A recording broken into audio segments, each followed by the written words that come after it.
നഗരസഭയുടെ സൗജന്യ ഇന്റർനെറ്റ് സംവിധാനം നീക്കാൻ നടപടി തുടങ്ങി. 9 വർഷം മുമ്പാണ് രാജ്യത്ത് തന്നെ ആദ്യമായി സൗജന്യ വൈഫൈ പദ്ധതി മലപ്പുറം നഗരസഭയിൽ ആരംഭിച്ചത്. രാജ്യത്ത് ആദ്യമായി ജനങ്ങൾക്ക് സൗജന്യമായി വൈഫൈ നൽകി ദേശീയ തലത്തിൽ ശ്രദ്ധ നേടിയ നഗരസഭയായിരുന്നു മലപ്പുറം.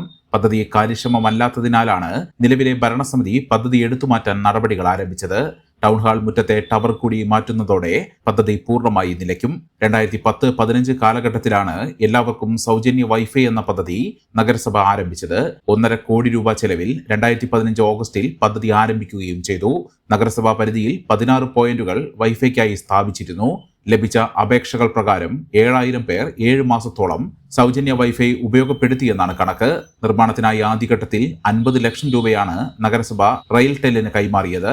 നഗരപരിധിയിലെ മുഴുവൻ ആളുകൾക്കും സൗജന്യ ഇന്റർനെറ്റ് വാഗ്ദാനം ചെയ്തായിരുന്നു തുടക്കം. ആദ്യഘട്ടത്തിൽ കോട്ടപ്പടിയിലും കുന്നുമലിലും വൈഫൈ ലഭ്യമാക്കി. എന്നാൽ പദ്ധതി വൻ നഷ്ടമാണെന്നതിനാലാണ് ഇത് നിർത്തലാക്കാൻ കൗൺസിൽ തീരുമാനിച്ചത്.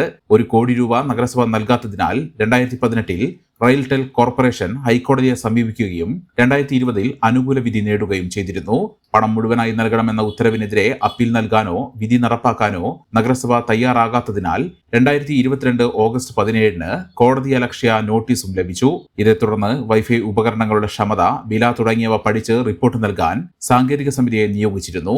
ഈ സമിതിയുടെ ശുപാർശ പ്രകാരം ഡിവിഷൻ ബെഞ്ചിന് നഗരസഭ അപ്പീൽ സമർപ്പിച്ചിരിക്കുകയാണ്.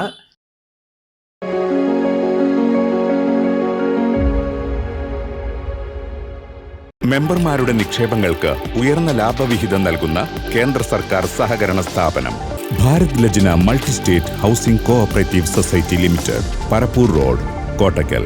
ഫോൺ 9946999976.